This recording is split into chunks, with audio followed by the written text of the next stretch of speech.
अरे नहीं मैडम, भाड़ में क्या प्लान है, ये लव के कैरेक्टर में अपन सूट नहीं करता।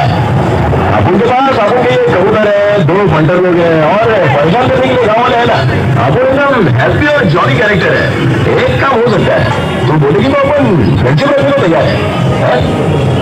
Okay bye.